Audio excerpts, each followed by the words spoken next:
শান্ত নদীর পাশে ছোট্ট একটি গ্রাম। আর সেই ছোট্ট গ্রামেই মানুষ শান্তিতেই বাস করছিল, কিন্তু হঠাৎ করেই কয়েকদিনের ব্যবধানেই একে একে কয়েকটা মার্ডার হয়ে যায়। পুলিশের একটি স্পেশাল টিম সেই কেসগুলো তদন্ত শুরু করতে থাকে। যখনই খবরটা বাইরে চলে আসে তখনই চারপাশে হইচই পড়ে যায়। অন্যদিকে তখন এমনিতেই দেশে ক্রাইমের হার বেড়ে গিয়েছিল, যার ফলে পুলিশ আলাদা একটা টিম গঠন করেছিল শুধুমাত্র মার্ডার কেসগুলো ইনভেস্টিগেশন করতে। আর সেই নতুন গঠন করা টিমের হাতে এসে পড়ে পরপর কয়েকদিনে হয়ে যাওয়া এই খুনগুলোর কেস। তাদের উপরেও চাপ ছিল। অন্যদিকে এই স্পেশাল টিমের যে প্রধান অফিসার ছিল, যার কাঁধে ছিল এই কেসগুলো ইনভেস্টিগেশন করার দায়িত্ব, তার মধ্যেও লুকিয়েছিল এক রহস্য। তো শেষ পর্যন্ত সেই পুলিশ অফিসার এবং স্পেশাল টিম কিভাবে এই কেসটা সমাধান করেছিল, অন্যদিকে সেই পুলিশ অফিসারের মধ্যে লুকিয়ে থাকায় রহস্যই বাকি, সেটাই দেখানো হবে আজকের গল্পে। আশা করি এই মার্ডার মিস্ট্রি মুভিটি আপনাদের ভালো লাগবে। তো আজ এক্সপ্লেন করতে যাচ্ছি 2023 সালে চাইনিজ ভাষায় মুক্তি পাওয়া suspense thriller movie only the river flows. তো পুরো ভিডিও দেখার অনুরোধ রইল। মুভির শুরুতেই ছোট্ট একটি বাচ্চা এবং তার কয়েকজন বন্ধুকে একটি পরিত্যক্ত বাড়িতে খেলতে দেখা যায় চোর পুলিশ। বাকি বাচ্চাগুলো সেই পুরাতন বিল্ডিংয়ে লুকিয়ে পড়ে। অন্যদিকে সেই পুলিশ সেজে থাকা বাচ্চাটা হাতে একটা টয় গান নিয়ে বাকি বন্ধুদের খুঁজতে শুরু করে, কিন্তু সে একজনকেও খুঁজে পাচ্ছিল না। হতাশ হয়ে শেষ পর্যন্ত সে একটা দরজা খোলে, কারণ এটাই ছিল সেই বিল্ডিংয়ের শেষ রুম। কিন্তু দরজা খুলতেই সে একেবারে ভয় পেয়ে যায়, কারণ একটু হলেই সে পড়ে যেত। আসলে সেই বিল্ডিংটার ভেঙে ফেলার কাজ চলছিল, যার ফলে সেখান থেকে সবাই চলে গিয়েছিল। আর সেই ছোট বাচ্চাটি যে দরজা খুলেছিল তার সামনে আর কোনো রুম ছিল না, ভাঙা খাট ছিল, সরাসরি সে সেখানে পড়ে যেত। বাচ্চাটি অনেক ভয় পেয়ে গিয়েছিল। এরপরেই সিন কাট হয়ে যায় 1995 সাল, পেশুই সিটি, যেখানে পুলিশের একটা মিটিং হচ্ছিল। আর সেখানে পুলিশ টিম চিনয় টাইম পাস করার জন্য একটু খেলাধুলা করছিল। সেখানে যখন সবাই চলে আসে তখন টিনয় একটা মিটিং শুরু করে। টিনয় সেখানে উপস্থিত থাকা সব পুলিশ অফিসারদের বলে, এমনিতেই আমাদের দেশের বর্তমান যে ক্রাইম রেট সেটা অনেক বেড়ে গেছে, আর এই জন্যই সরকার নির্দেশ দিয়েছে এই ক্রাইম রেটটাকে যে করেই হোক নিয়ন্ত্রণ করতে হবে। আর এই জন্য সরকারের পারমিশন অনুযায়ী প্রত্যেকটা অঞ্চলে যে কয়েকটা স্টেশন থাকবে সবগুলো মিলে একটা নতুন মার্ডার ইনভেস্টিগেশন টিম বানানো হবে, যাতে করে ক্রাইমগুলো ভাগ করে নেওয়া যায় এবং দ্রুত সমাধান করে ক্রাইম রেটটাকে নিয়ন্ত্রণ করা যায়। তাই সেই অনুযায়ী আমার আন্ডারে যে কয়েকটা থানা ছিল সেগুলো মিলিয়ে একটা মার্ডার ইনভেস্টিগেশন টিম বানানো হবে। আর আমি সেখান থেকে যেসব পুলিশ অফিসারদের এই মিটিংয়ের জন্য ডেকে পাঠিয়েছি, আমি সেখান থেকে একজনকে সিলেক্ট করব এই টিমের হেড হওয়ার জন্য। আর এরপরে এটি নয়, সেখানে উপস্থিত থাকা সব পুলিশ অফিসারদের বায়োডাটা আর ওয়ার্ক রেটটা ভালো করে দেখে।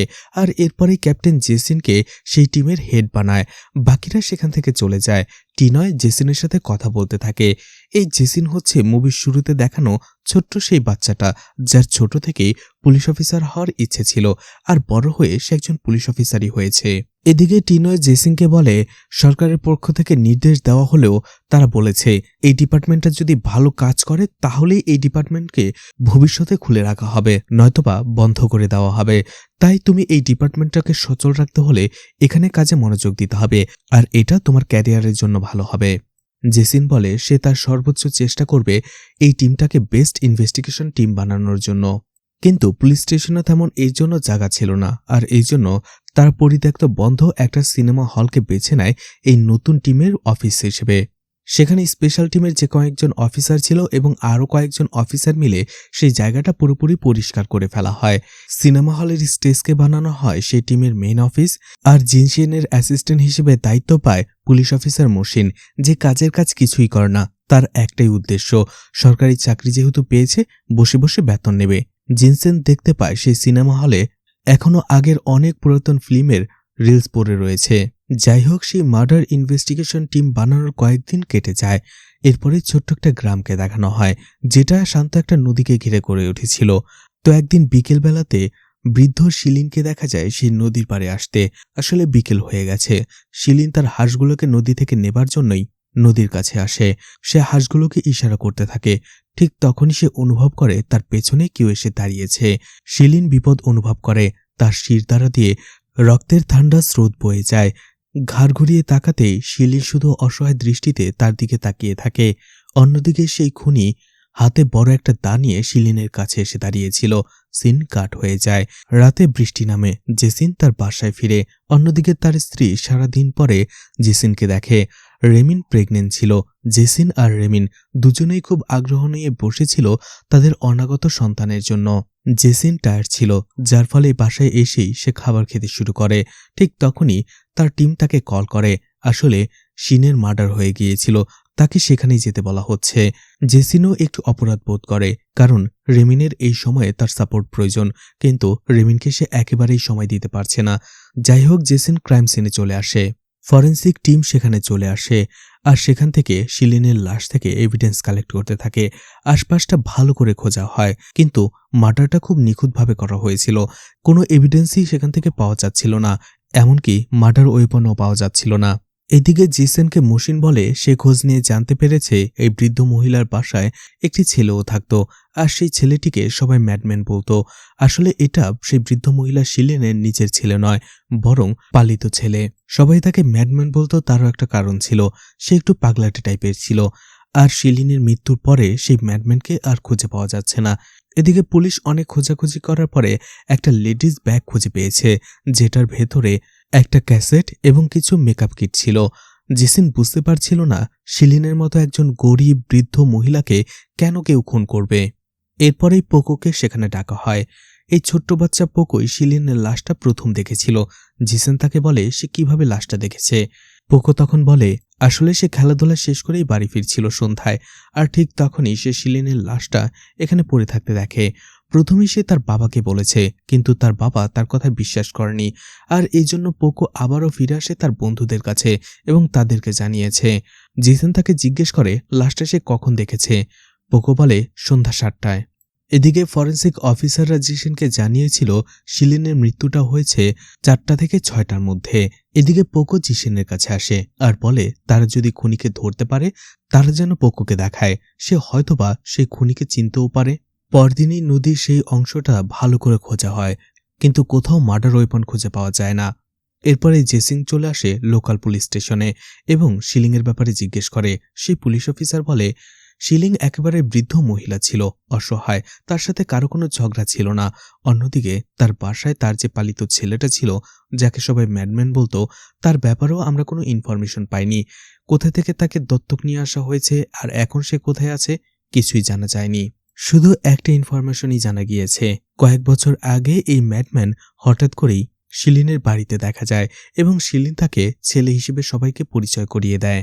শিলিনের প্রতিবেশী বলে কয়েক বছর ধরেই সেই ম্যাডম্যান শিলিনের সাথে রয়েছে, আর শিলিন তাকে নিজের ছেলে হিসেবেই ভাবত। আর ম্যাডম্যানের কোনো আক্রমণের স্বভাব নেই। গ্রামের ছেলেরা অনেক সময় দুষ্টুমি করে তাকে পাথরও নিক্ষেপ করত, কিন্তু সেই সব ছোট্ট বাচ্চাদের সে কিছুই বলতো না, উল্টো তাদের দিকে তাকিয়ে হাসত। সে সবসময় নিজের মধ্যে ডুবে থাকত, শান্ত প্রকৃতির ছিল। এদিকে শিলিনের গলায় ঠিক সেই জায়গাতে আঘাত করা হয় যেখানে আঘাত করার সাথে সাথে শিলিন মারা যাবে, বাঁচার কোনো চান্সই থাকবে না। এরপরেই পুলিশ চিফ টিনয় জেসিনকে বলে এই কেসটা এই ডিপার্টমেন্টের প্রথম কেস, এই কেসটা অনেক ইম্পর্টেন্ট, দ্রুত সমাধান করতে হবে, তাহলে এই ডিপার্টমেন্টটা অনেকদিন টিকে থাকবে। এদিকে তারা সেই লেডিস ব্যাগটা ভালো করে দেখে। জিনসেন দেখতে পায় সেই লেডিস ব্যাগে একটা বাসের টিকিট ছিল, যেটা সেই নদী থেকে অর্থাৎ ক্রাইম সিন থেকে 20 কিলোমিটার দূরে গঞ্জাই শহরের বাসের। আর এরপরেই সেই অডিও ক্যাসেটটা শুনে সেটা প্লে করতেই দেখা যায় সেখানে একটি মেয়ে কণ্ঠস্বর একটা কবিতা বলছিল। ঠিক তখনই সেখানে একজন পুলিশ অফিসার চলে আসে আর জিনসেনকে জানায় নদীর পাশে ম্যাডম্যানকে দেখা গেছে। জিনসেন সাথে সাথে সেখানে চলে আসে। যেহেতু ম্যাডম্যান মানসিক ভারসাম্যহীন ছিল, তাই জেসিন প্রথমে তার সাথে যে বন্ধুত্ব করার চেষ্টা করে, কিন্তু ম্যাডম্যান একেবারে শান্ত হয়ে সেখানে বসেছিল আর নিজের মধ্যেই ডুবেছিল। জেসিন তাকে কয়েকটা প্রশ্ন করে, কিন্তু ম্যাডম্যান তার কোনো উত্তর দেয় না। এরপরেই জেসিন মসিনকে বলে ম্যাডম্যানকে থানায় নিয়ে আসার জন্য। রাতের বেলা জেসিন তার ডিপার্টমেন্টে বসেই ডিনারটা সেরে ফেলছিল। তখন সেই লেডিস ব্যাগে থাকা ক্যাসেটটা জেসিন পুরোপুরি শুনতে পারেনি, আর এই জন্য খাবার খেতে খেতে তখন শুনছিল। যেখানে সে একটা সময় শুনতে পায় সেখানে দুইজন কাপল কথা বলছিল আর তারা একটু রাগারাগি করছিল। সেখানে ছেলেটা একটু পেরেশানির মধ্যে ছিল, কারণ মেয়েটা তার সাথে দেখা করতে আসে না। আর কথা বলার সময় সেখানে একটা ট্রেনের হর্ন বাজে, তার মানে তারা যে জায়গা থেকে এটা রেকর্ড করেছিল সেটা রেলওয়ে ট্র্যাকের আশেপাশেই। এছাড়া তাদের কথা থেকে মেয়েটা একবার ছেলেটার নামও বলে, যার নাম ছিল হং, কিন্তু মেয়েটার নাম কি ছিল সেটা শোনা যায় না। মেয়েটি যখন হংকে একটা সিক্রেট কথা বলতে যাচ্ছিল ঠিক তখনই ট্রেনের হর্নটা বাজে, যার ফলে সেখানে আর কিছু শোনা যায় না। এদিকে ম্যাডম্যানকে থানায় রাখা হয়েছিল, কিন্তু দেখা যায় সে এক মুহূর্তের জন্যও বিচলিত হয়নি, শান্তভাবে বসেছিল। তার স্বভাবের মতোই সে নিজের মধ্যে ডুবেছিল। জেসিন ভাবতে থাকে সে ম্যাডম্যানকে ছেড়ে দেবে, কারণ ম্যাডম্যান একেবারেই ভারসাম্যহীন। জেসিনের মনে হতে থাকে এই খুনে তার কোনো হাত নেই। এদিকে জেসিন আবারও সেই ক্যাসেটটা ভালো করে শুনতে থাকে। বার কয়েকবার শোনার পরে জেসিনের কানে একটা জিনিস খটকা লাগে, সেটা হচ্ছে ট্রেনের হর্নটা। ট্রেনের হর্নটা স্বাভাবিক ছিল না। ট্রেনের হর্নটা সেখানে বিশেষভাবে আওয়াজ করছিল, মনে হচ্ছিল যেন কোনো সিগন্যাল দিচ্ছে। পরের দিন জেসিন আর মসিন তারা চলে যায় ট্রেন মাস্টারের কাছে। আসলে নদী এবং সেই বাস স্ট্যান্ডের মাঝে যে রেলওয়ে ট্র্যাকটা আছে, জেসিন সেটাকেই ফলো করে। আর ওই রেলওয়ে ট্র্যাকে অর্থাৎ ওই গ্রামের মধ্য দিয়ে শুধুমাত্র একটা ট্রেনই যাতায়াত করে। এরপরেই মসিন ঠিক একই রকম হর্ন বাজায় মুখ দিয়ে, যেটা সেই অডিও ক্লিপে বাজানো হয়েছিল। সেটা শোনার পরে ট্রেন মাস্টার বলে, যখন সামনে কোনো প্রবলেম আসে তখন এই হর্নটা বাজানো হয়, এটা একটা সিগন্যালের মতো। আর এমন হর্ন সে 1 মাস আগে বাজিয়েছিল। ট্রেন মাস্টার জেসিন এবং মসিনকে সেই জায়গায় নামিয়ে দেয় যেখানে 1 মাস আগে এই হর্নটা সে বাজিয়েছিল। জেসিন আর মসিন দেখতে পায় সেই রেলওয়ে ট্র্যাকের একটু দূরেই একটা ফ্যাক্টরিও ছিল। এছাড়া সেখানে কর্মীদের জন্য কোয়ার্টারও ছিল। তারা সেই ফ্যাক্টরিতে চলে যায় এবং সেখানকার ম্যানেজারকে সেই অডিও ক্লিপটা শোনায়। ট্যাপ রেকর্ডারের আওয়াজ শুনে সেই ফ্যাক্টরির ম্যানেজার চিনে যায় সেই কণ্ঠস্বর ছিল তাদের ফ্যাক্টরির অ্যাকাউন্টেন্ট লুসিনের, যে এখন একটা প্রোগ্রামে গিয়েছে। সেখানেই চলে যায় জেসিন এবং মসিন। তারা লুসিনকে ইন্টারোগেশনের জন্য ডাকে। সেই ট্যাপ রেকর্ডারে লুসিনের ভয়েস যেহেতু ছিল, তার মানে সেই লেডিস ব্যাগটাও তার। এরপরে জেসিন লুসিনকে জিজ্ঞেস করে সে তার ফ্যাক্টরি রেখে 20 কিলোমিটার দূরে সেই নদীর পাড়ে কেন গিয়েছিল। লুসিন স্বাভাবিকভাবে উত্তর দেয় সেখানকার আবহাওয়া ভালো ছিল, এজন্য সে একটু একা সময় কাটাতে গিয়েছিল। কিন্তু জেসিন বলে এটা একটা মার্ডার কেস, তাই ঠিকঠাকভাবে সঠিক সত্যিটা উত্তর দিন। লুসিন বলে হ্যাঁ, সেই দিন সে নদীর পাড়ে গিয়েছিল, কিন্তু সেখানে বৃদ্ধ মহিলার লাশ দেখার পরে সে ভয়ে সেখান থেকে পালিয়ে এসেছে, আর পালিয়ে আসার সময় তার ব্যাগটা সেখানে পড়ে গিয়েছিল। জিসেন এরপরে লুসিনের ব্যাগে থাকা সেই ট্যাপ রেকর্ডারের কথা জিজ্ঞেস করে আর বলে এই অডিও ক্যাসেটে সে হংকে একটি সিক্রেটের ব্যাপারে বলেছে, সেটা কি আর এই হংকে। কিন্তু লুসিন তার প্রাইভেট লাইফ নিয়ে কোনো কথা বলতে চাইছিল না। এরপরে জেসিন লুসিনকে আবারও হুমকি দিতে থাকে আর বলে সে যদি মুখ না খুলে তার কিছু করার থাকবে না, এটা মার্ডার কেস। তাই তাকে বাধ্য হয়ে লুসিনের আত্মীয়, ফ্যামিলি এবং তার প্রতিবেশীর সাথে কথা বলতে হবে, যার ফলে পুরো বিষয়টা সামনে চলে আসবে। আর এতে হয়তোবা লুসিনের মানসম্মান আরো বেশি নষ্ট হবে। অবশেষে লুসিন বলতে বাধ্য হয় আর সে বলে হং তার প্রেমিক, আর বিয়ের আগে সে হংয়ের সন্তানের মা হতে চলেছে। আর এটাই ছিল তাদের সেই সিক্রেট। এদিকে হংকে দেখা যায় সে নিজের ইচ্ছেই যখন খবর পায় যে লুসিং পুলিশ স্টেশনে, তখন সেও সেখানে চলে আসে জিসেনের সাথে দেখা করতে। হং জিসেনকে বলে সেই দিন বিকেলবেলাতে নদীর ওইখানটাতে আমরা আসলে একে অপরের সাথে দেখা করতে চেয়েছিলাম, কিন্তু আমার কাছ থেকে ছুটি পাইনি, লেট হয়ে যায়। কিন্তু পরের দিন শুনি ওইখানটাতে একজন বৃদ্ধ মহিলার লাশ পাওয়া গেছে। অন্যদিকে লুসিন আমাকে বলে সে ভয়ে সেখানেই তার ব্যাগটা ফেলে রেখে এসেছে। এরপরে জিসেন হংকে ইন্টারোগেশন করে। হং বলে ওই দিন বিকেলবেলাতে সে ফ্যাক্টরিতে ছুটি না পেয়ে 4টা থেকে 6টা পর্যন্ত তার বন্ধুদের সাথে কার্ড খেলছিল, আর এরপরে তার যেতে যেতে সন্ধ্যা 7টা হয়ে যায়। একটু দূর থেকেই সে লুসিনকে না দেখেই চলে আসে, কিন্তু সেখান থেকে সে একজন মহিলাকে আসতে দেখেছিল। সন্ধ্যা হয়ে গিয়েছিল, তাই সে মহিলার সে মুখ ঠিকঠাক দেখতে পারেনি, কিন্তু দুটো বিষয় সে খেয়াল করেছে। সেই মহিলাটা একটা লম্বা চুলের উইগ পরেছিল, অর্থাৎ পরচুলা, আর একটা হচ্ছে সেই মহিলা একটা কারখানার পোশাক পরেছিল। মসিন হংয়ের ফ্যাক্টরিতে চলে যায় এবং হং যেটা বলেছিল সেটা কনফার্ম করে। হং সত্যি বলেছে, সেই দিন বিকেলবেলা 4টা থেকে 6টার সময় সে কার্ড খেলছিল, যার ফলে সাসপেক্ট লিস্ট থেকে হংকে বাদ দিয়ে দেওয়া হয়। সেই নদীর কাছাকাছি যে ফ্যাক্টরি ছিল সেখানে চলে যায়। সেখানকার ম্যানেজারের সাথে কথা বলে জানতে পারে মার্ডারের দিন শুধুমাত্র তাদের ফ্যাক্টরিতে একজন ওয়ার্কারই লেট করে এসেছিল, অর্থাৎ সেই শিফটটা শুরু হয় 6টায়, কিন্তু লিয়ান সেদিন 7:30 এসেছিল লেট করে। আর লিয়ান একজন পুরুষ, মহিলা নয়। তারা যে মহিলা ওয়ার্কারের ব্যাপারে জানতে চেয়েছে, ফ্যাক্টরিতে এমন কোনো শিফট নেই যেখানে মহিলা ওয়ার্কাররা তখন আসবে। আর এই লিয়ানের একটা সেলুন রয়েছে যেটা সেই ফ্যাক্টরি থেকে একটু দূরেই, মানে পাশেই। জিসেন এবং মসিন সেই সেলুনে চলে যায়। লিয়াং তাদের দেখেই বলে হ্যাঁ, আমি আপনাদেরই অপেক্ষা করছিলাম। জিসেন একটু অবাক হয়। লিয়াং বলে হ্যাঁ, আমি সেদিন নদীর পাড়ে গিয়েছিলাম, কিন্তু মাছ ধরতে। আমি সেই মহিলাকে খুন করিনি। আর আমি বুঝতে পেরেছিলাম যেহেতু ক্রাইম সিনে আমি গিয়েছিলাম, নিশ্চয়ই কেউ না কেউ আমাকে দেখেছে আর আপনারা আমার খোঁজে আসবেনই, তাই আমি আপনাদের জন্য অপেক্ষা করছিলাম। জিসেন লিয়াংয়ের চোখের দিকে তাকায় আর সে বুঝতে পারে নিশ্চয়ই লিয়ান কিছু লুকানোর চেষ্টা করছিল, কিন্তু তাকে ধরার কোনো উপায় ছিল না, কারণ লিয়ান খুব স্পষ্টভাবে সবকিছুর উত্তর দিচ্ছিল। এরপরে জিসেন লিয়াংয়ের ব্যাপারে খোঁজ নেয়। পুলিশ চিফ টিনয় তার কাছে আসে আর বলে লিয়ানের ব্যাপারে খোঁজ নেওয়া হয়েছে। এর আগেও ওর একটা কেস কোর্টে চলছে। আসলে একজন লোক ওর উপরে অত্যাচার করেছিল আর লিয়াং তার বিরুদ্ধেই কেস করেছিল, যার ফলে সেই লোকটা 7 বছরের সাজা হয়। অন্যদিকে সেই বৃদ্ধ মহিলাকে মারার জন্য লিয়াংয়ের কাছে কোনো মোটিভ ছিল না। জিসেন তখন জানায় হং সেই ক্রাইম সিনে একজন রহস্যময় মহিলাকে দেখেছে। সে কে, তাকে আগে খুঁজে বের করতে হবে এখন। টিনয় বলে ঠিক আছে, যা করার করো। আমার তোমার সাথে একটা কথা ছিল। আমি তোমার বায়োডাটা পড়েছি। তুমি কি সত্যি ইউনিয়ন পুলিশ ডিপার্টমেন্টে 3rd গ্রেডে প্রমোশন পেয়েছিলে? জিসেন বলে হ্যাঁ। পুলিশ চিফ বলে কিন্তু রেকর্ডে তো তেমন কিছু মেনশন নেই। যদি সত্যি তোমার কাছে সেই লেটারটা থাকে তাহলে আমাকে এনে দিও। সেই চিঠিটা পেলে তুমি এখানেও ভালো প্রমোশন পেয়ে যাবে। জিসেন বলে ঠিক আছে। এরপরেই বাসায় এসে সেই লেটারটা সে খুঁজতে শুরু করে। রিমেনের কাছে জিজ্ঞেস করে, কিন্তু রিমেন বলে এমন কোনো চিঠি এসেছিল তারও তো মনে পড়ছে না। কিন্তু জিসেন বলে হ্যাঁ এসেছিল, তার মনে আছে। পরদিন বিকেলবেলাতে হংকে আবারও সেই ক্রাইম সিনে ঘোরাঘুরি করতে দেখা যায়, কিন্তু সে এখানে কেন এসেছিল সেটা জানা যায় না। তখনই হং সেখানে কাউকে দেখতে পায় আর দেখে সে একটু অবাক হয়, বিস্মিত হয়।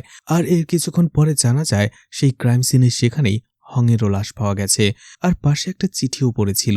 চিঠিতে লেখা ছিল শুধুমাত্র মৃত্যুই আমাদের আলাদা করতে পারবে, আমাকে মাফ করে দিও, বিদায়। প্রথমে চিঠিটা দেখে মনে হচ্ছিল যে একটা সুইসাইড নোট, যে হং সুইসাইড করেছে, কিন্তু জিসেন বুঝে যায় যে হং সুইসাইড করেনি, তাকেও ঠিক একইভাবে মারা হয়েছে যেভাবে শিলিংকে মারা হয়েছে।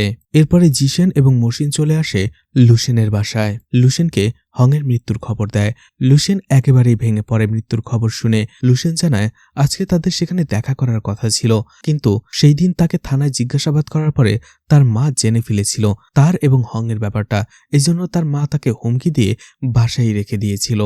জিসেন লুসেনকে সেই চিঠিটা দেখায় যেটা হংয়ের বডির কাছে পাওয়া গেছে, কিন্তু লুসেন বলে এই ব্যাপারে সে কিছু জানে না। এরপরে হোটেলে বসে জিসেন এবং মুসিন খাবার খাচ্ছিল। মুসিন বলে হং লিসেনের সাথে দেখা করতে এসেছিল, তাকে কে সেখানে মারবে? জিসেন বলে এখনো অনেক প্রশ্নের উত্তর পাওয়া বাকি, তার মধ্যে নতুন একটা মার্ডার। এখন আমাদের সেই রহস্যময় মহিলাকে খুঁজে বের করতে হবে যাকে সেই দিন ক্রাইম সিনে হং দেখেছিল। ঠিক তখনই মুসিন আর জিসেন সেখানে ম্যাডম্যানকে হাতে একটা দা নিয়ে কোথাও যেতে দেখে। তারা দুইজনে দৌড়ে ম্যাডম্যানকে ধরে ফেলে আর তার হাতে যে দাটা ছিল সেটাই ছিল মার্ডার ওয়েপন, যেটা দিয়ে শিলিন এবং হংকে খুন করা হয়েছে, যার ফলে ম্যাডম্যানকে ধরার পরপরই সেই কেসটার সমাধান হয়ে যায়। এতে পুলিশ চিফ সেই মার্ডার ডিপার্টমেন্টটাকে নিয়ে অনেক খুশি হয় যে এত দ্রুত তারা দুটো মার্ডারের সমাধান করে ফেলেছে। কিন্তু জিসেনের সেটা মনে হচ্ছিল না, কারণ ম্যাডম্যান একেবারে শান্ত প্রকৃতির। যেখানে বাচ্চারা তাকে পাথর মারলেও সে তাদের দিকে হাসি মুখে তাকায়। সেই ম্যাডম্যান কি এমন নিখুঁতভাবে দুইজন মানুষকে খুন করতে পারে? কিন্তু পুলিশ ডিপার্টমেন্ট কেউ জিসেনের কথাই শুনছিল না, তারা ম্যাডম্যানকে সাইকো বলছিল। জিসান টিনয়কে তার মতামতের ব্যাপারে বলে, কিন্তু টিনয় জিসানের কোনো কথাই শুনে না। ম্যাডম্যানকে অ্যাসাইলামে পাঠিয়ে দেওয়া হয়। এদিকে টিমের সাকসেসের জন্য তারা সবাই মিলে একটা গ্রুপ ফটো নেয়। জিসেন তার স্ত্রীকে নিয়ে ডক্টরের কাছে যায় চেক আপ করার জন্য, আর চেক আপ করে দেখতে পায় বাচ্চা সুস্থ রয়েছে। এতে তারা দুজনেই খুব খুশি হয়। রাতে জিসেন একাই আবারও সেই কেসটা ইনভেস্টিগেশন করছিল। Crime scene, dead body, murder weapon এবং চিঠি সবকিছুর ফটো দেখছিল। কোনোভাবেই জিসেন একটার সাথে আর একটা কানেক্ট করতে পারছিল না। জিসেন ভাবতে থাকে তার মনে হচ্ছে সে হয়তো ভুল মানুষকে অ্যারেস্ট করেছে। এদিকে টিনয় জিসেনের কেস রিপোর্ট দেখে রেগে যায়, কারণ সেই রিপোর্টে সে কোনোভাবেই ম্যাডম্যানকে খুনি বলে অবহিত করেনি, এমনকি তার মোটিভও সেখানে তুলে ধরতে পারেনি। এটা দিয়ে কোর্টে কেস দাঁড় করানো যাবে না। জিসেন বলে হ্যাঁ আমিও সেটাই বলছি, কেসটা আরো ডিপলি ইনভেস্টিগেশন করা দরকার। জিসেন আরো বলে আমার কাছে এই কেস নিয়ে অনেক প্রশ্ন রয়েছে। প্রথম প্রশ্ন, ম্যাডম্যান হংকে কেন মারবে? মোটিভ কি? দ্বিতীয় প্রশ্ন, লম্বা চুলের উইক পরা সেই রহস্যময় মহিলা কে? তৃতীয় প্রশ্ন, ম্যাডম্যান খোলা রাস্তার ভেতরে মার্ডার ওয়েপন নিয়ে কেন ঘুরবে? কিন্তু টিনয় রেগে যায়। তার একটাই কথা, খুনি অস্ত্রসহ হাতে নাতে ধরা পড়েছে, আর ম্যাডম্যান একটা পাগল, ভারসাম্যহীন মানুষ, তাই ও কোনো কারণ ছাড়াই যে কাউকেই মারতে পারে। জিশেন তখন টিনয়কে বলে, আপনি এই কেসটাকে যতটা সোজা ভাবছেন এই কেসটা ততটা সোজা নয়। জিশেন আবারও সেই ফ্যাক্টরিতে চলে যায় যেখানে লিয়েন কাজ করত।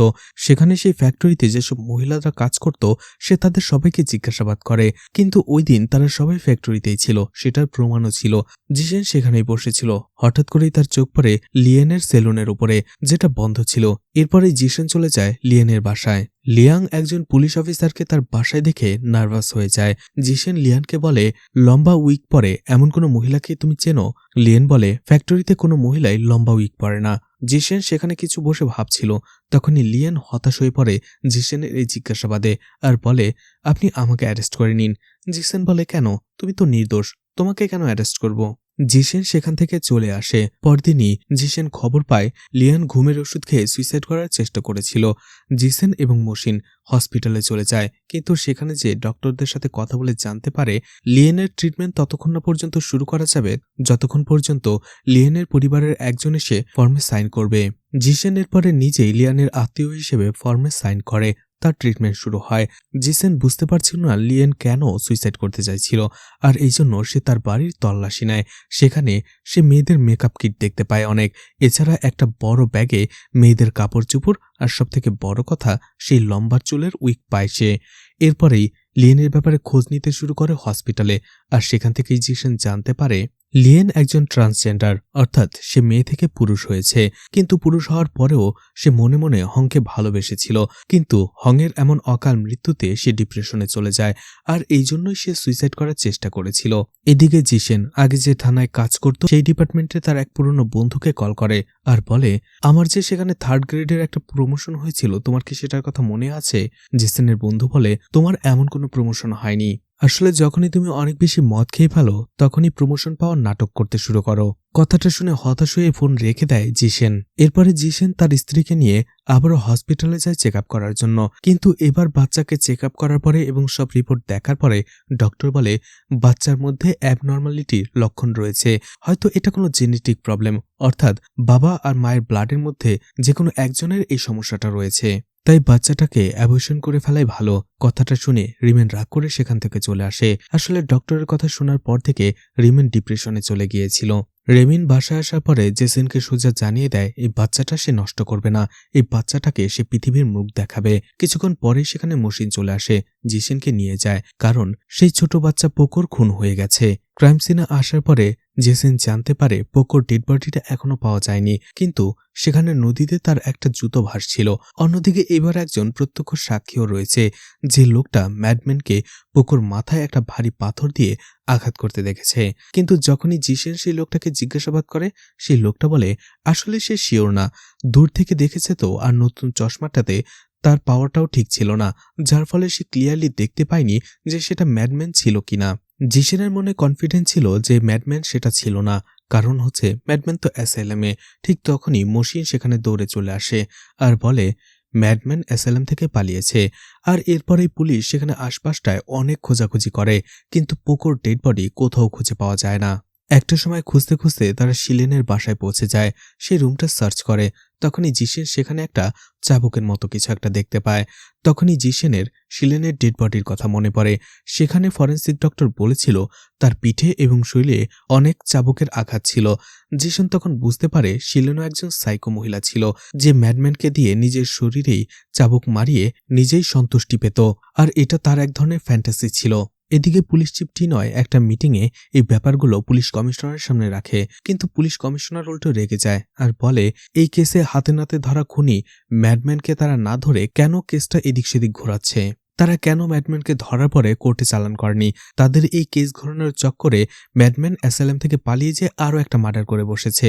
পুলিশ কমিশনার তাদেরকে 1 মাস সময় দেয়। 1 মাসের মধ্যে ম্যাডম্যানকে ধরে কোর্টে হাজির করতে হবে। এদিকে জিসেন বাসায় আসার পরে দেখতে পায় রিমেন এখনও তার বাচ্চার খেয়ালেই বসে রয়েছে। সে বাচ্চার জন্য নতুন জামা বুনছে।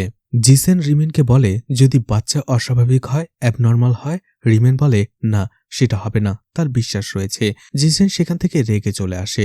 আসলে ডক্টরের কাছে পরীক্ষা করে দেখতে পেরেছে তার ব্লাডেই সেই অ্যাবনর্মালিটির লক্ষণ রয়েছে, অর্থাৎ জিসেনেরই একটা মানসিক সমস্যা রয়েছে, আর জিসেন চাইছে না তার এই মানসিক সমস্যাটা তার সন্তানের মধ্যে আসুক। এদিকে লিয়েন জিসেনের অফিসে আসে তাকে ধন্যবাদ জানানোর জন্য, কারণ সে তাকে বাঁচিয়েছে। এছাড়া এখন সে গর্ববোধ করছে যে বিষয়টা সে দুনিয়ার সামনে লুকানোর চেষ্টা করছিল, জিসেন সেই বিষয়টা দুনিয়ার সামনে এনে রেখে দিয়েছে। আর এখন সে আরো বেশি কনফিডেন্ট। আর সেই দিন সেই লম্বা চুলের উইক পরে নদীর পাশে গিয়েছিল মাছ ধরতে। জিসেন সেখান থেকে চলে আসে লিয়েনকে রেখে। জিসেন যখনই তার গাড়িতে উঠবে ঠিক তখনই ওপর থেকে লিয়েন গাড়ির উপরে ঝাঁপিয়ে পড়ে সুইসাইড করে। আসলে সে হংয়ের ভালোবাসার কথা ভুলতে পারছিল না। কিন্তু জিসেন ভাবে লিয়েনের মৃত্যুর কারণটা হচ্ছে সে, কারণ সে যে একজন ট্রান্সজেন্ডার এটা সে পৃথিবীর সামনে এনে দিয়েছে, আর সেটার জন্যই লিয়েন সুইসাইড করেছে। আর এতে তার মানসিক ভারসাম্য ধীরে ধীরে নষ্ট হতে শুরু করে, অর্থাৎ তার মাথার সেই রোগটা বাড়তে শুরু করে। সে তার চাকরি থেকে রিজাইন দিয়ে দেয়, কিন্তু টিনয় তার রেজিগনেশন লেটার অ্যাকসেপ্ট করে না আর বলে, তুমি একজন পুলিশ অফিসার, তুমি হয়তো জানো একটা কেস চলাকালীন সেই কেস সলভ না করে তুমি কখনোই রিজাইন দিতে পারবে না। আর তুমি একজন পুলিশ অফিসার, তোমাকে ইমোশনাল হলে হবে না, এসব ইমোশন সাইডে রেখে প্র্যাকটিক্যাল হও। আমি বুঝতে পেরেছি তুমি একটু মানসিক চাপের মধ্যে আছো। এরপরে লিয়েন জিসেনকে 1 সপ্তাহের ছুটি দেয়। এদিকে জিসেন মসিনের সাথে দেখা করে আর বলে, আজকে থেকে এই কেসের ইনচার্জ তুমি। এতে মসিন খুশি হয়ে যায়। অন্যদিকে জিসেন তার ঘরের কাজে মনোযোগ দেয়। সে তার স্ত্রী রেমিনকে এখন অনেক সময় দেয়, তার সাথে সময় কাটাতে শুরু করে যতটা পারা যায়। এরপরেই তারা দুজনে একদিন স্টুডিওতে চলে যায় ছবি তোলার জন্য। সেখানে সে একটি ছবিতে ম্যাডম্যানকে দেখতে পায়। সে অবাক হয়ে যায়। কিছুক্ষণ পরে আবারও ছবিটা দেখলে সে বুঝতে পারে এটা তার মনের ভুল ছিল। এদিকে সেই কেসটা নিয়ে সে আবারও ভাবতে শুরু করে। ভাবতে ভাবতে এখন সে মদ খেতে শুরু করেছে। মদ খেয়ে রাতের বেলা যখন সে বাড়ি ফিরছিল তখন সে ম্যাডম্যানকে দেখে, যে তাকে রাস্তায় ফলো করছিল। ম্যাডম্যানকে দেখার সাথে সাথে জেসিন তার উপরে 4 বার গুলি করে।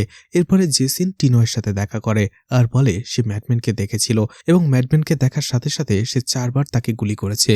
আর সেই ঘরের আশেপাশেই ম্যাডম্যানের লাশটা এখনো পড়ে আছে।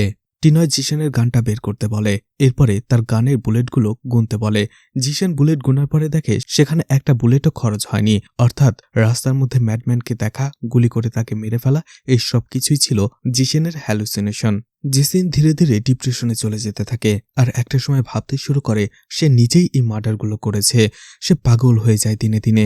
আর একটা সময় তার এই হ্যালুসিনেশন ডিপ্রেশন সহ্য করতে না পেরে সেই নদীতে সে ঝাঁপ দিয়ে সুইসাইড করতে যায়। ঠিক ওই সময়টাতে সে খেয়াল করে ম্যাডম্যান তাকে ডাকছে। জিসেন বুঝতে পারে সে হ্যালুসিনেশন করছে ম্যাডম্যানকে, আর এই জন্য রেগে গিয়ে নদী থেকে উঠে ম্যাডম্যানের মাথায় আঘাত করে তাকে অজ্ঞান করে ফেলে। কিছুক্ষণ পরে জিসেন বুঝতে পারে এইবার আর তার হ্যালুসিনেশন হয়নি, বরং সত্যি ম্যাডম্যান এখানে এসেছিল আর সে তাকে অজ্ঞান করে ফেলে। আর এরপরেই ম্যাডম্যানকে সেই 3 খুনের দায়ে অ্যারেস্ট করা হয়। কেসটা সমাধান করার জন্য জিসেনকে প্রমোশন দেওয়া হয়, মেডেল দেওয়া হয়। এর 1 বছর পরের ঘটনা দেখানো হয়, যেখানে জিসেনের এক ছেলে হয় আর তার স্ত্রী তার ছেলেকে নিয়ে অনেক খুশি। কিন্তু জিসেনের মনে এখনো ভয়, তার ছেলে যদি তার মতোই মানসিক সমস্যা থাকে, হ্যালুসিনেশন করার প্রবলেম থাকে, তাহলে কি হবে। তখনই বোঝা যাচ্ছিল জিসেন ছোটবেলায় মুভির শুরুতে যে বাচ্চাদের সাথে অর্থাৎ তার বন্ধুদের সাথে খেলছিল এটা আসলে তার হ্যালুসিনেশন ছিল। ছোটবেলা থেকেই তার সাথে কেউ খেলতো না, সে একা একাই হ্যালুসিনেশন করে কল্পনার জগতে তার বন্ধু বানিয়ে ফেলেছিল। আর এই জন্যই তারা লুকিয়ে পড়ার পরে জিসেন আর কাউকে খুঁজে পায়নি। মুভি এখানেই শেষ হয়ে যায়। কিন্তু এই 3টে মার্ডার কি সত্যি ম্যাডম্যান করেছিল? ম্যাডম্যান এমন একজন মানুষ যাকে বাচ্চারা পাথর মারলেও সে তাতে কোনো রিয়াকশন করতো না, আর সেই শান্ত স্বভাবের মানুষই কিনা 3টা খুন করেছে। আর 3টা খুন করলেই সেটার মোটিভ কি? জিনসেন টিনয়কে যে প্রশ্নগুলো করেছিল সেই প্রশ্নের উত্তরগুলো কিন্তু এখনো পাওয়া যায়নি। আসলে শেলিং, হং এবং পোকো 3 জনকে মার্ডার করেছে, কিন্তু সেই খুনি ম্যাডম্যান নয়। বোঝাই যাচ্ছিল এর পেছনে লুকিয়ে আছে অন্য কোনো খুনির মাস্টার প্ল্যান, যে আসলে শুধুমাত্র ম্যাডম্যানকে তার ঢাল হিসেবে ব্যবহার করেছে। ম্যাডম্যান মানসিক ভারসাম্যহীন, তাই তার হাতে দা দিলে সে স্বাভাবিকভাবে কোনো কিছু না বুঝে সেটা নিয়ে রাস্তায় ঘুরবে। আর পুলিশও সেটা দেখে কেসটা ক্লোজ করার জন্য ম্যাডম্যানকে অপরাধী বানিয়ে দেয়। এখানে বোঝা যাচ্ছিল পুলিশ ডিপার্টমেন্ট আসলে কতটা অদক্ষ ছিল। তারা শুধুমাত্র চাইছিল কেসটা কোনোভাবে ক্লোজ করার জন্য, আর খুনি ম্যাডম্যানকে তাদের সামনে পাঠিয়ে দেয়। পুলিশও ম্যাডম্যানকে ধরে কেসটা ক্লোজ করে দেয়। অন্যদিকে এত ইম্পর্ট্যান্ট একটা কেস যে ইনভেস্টিগেশন করছিল সেও মেন্টাল ডিসঅর্ডারের শিকার। তার কাছে যখন মনে হচ্ছিল ম্যাডম্যান খুনি নয়, তখন সে তার হায়ার অফিসারের বিরুদ্ধে গিয়ে ইনভেস্টিগেশন করার ক্ষমতা তার ছিল না। আর সারা দুনিয়া যখন বলছিল ম্যাডম্যানই খুনি, তখন তার মাথার ভিতরে এটা ঢুকে যায়, হ্যাঁ ম্যাডম্যানই খুনি। আর এই জন্য সে ম্যাডম্যানকে অ্যারেস্ট করে কেসটা ক্লোজ করে মেডেলও নিয়ে নেয়। আর এরপরে একটা সময় সে বুঝতে পারে সেও ম্যাডম্যানের মতো ধীরে ধীরে পাগল হয়ে যাচ্ছে। আর সে সুইসাইডও করতে চাচ্ছিল। আর এইসব কিছু থেকে এটাই বোঝা যায় যে ম্যাডম্যানের থেকেও বেশি মানসিক সমস্যা রয়েছে এই জিনসেনের, যার ফলে এই খুনি সবার চোখের আড়ালেই থেকে যায়। অন্যদিকে পোকোর লাশটাও পাওয়া যায় না, তার খুনটা আরও একটা মিস্ট্রি হয়ে থাকে। তাহলে কি পোকো খুনিকে দেখে ফেলেছিল, যার ফলে ছোট্ট সেই বাচ্চাটাকে খুনি মেরে ফেলে? পুরো মুভিতে আসলে দেখানো হয়েছে পুলিশের অদক্ষতা, তাদের হেয়ালিপনা। আসলে কোনো ক্রাইমই পারফেক্ট হয় না, শুধুমাত্র পুলিশের অদক্ষতার কারণে এবং মাঝে মাঝে সিচুয়েশনের কারণে অনেকেই ক্রাইম করে পার পেয়ে যায়। আর এটাই ছিল এই মুভির সামারি। তো মুভিটা আপনাদের কাছে কেমন লেগেছে কমেন্ট করে জানাতে পারেন। আর মুভিটা ভালো লাগলে লাইক কমেন্ট শেয়ার করে পাশে থাকতে পারেন। তো আজকের মতো বিদায় নিচ্ছি, আবারও দেখা হবে নতুন কোনো মুভি বা ওয়েব সিরিজ নিয়ে। ততক্ষণ পর্যন্ত ভালো আর সুস্থ থাকবেন সবাই। আজকের মতো বিদায় নিচ্ছি, আল্লাহ হাফেজ।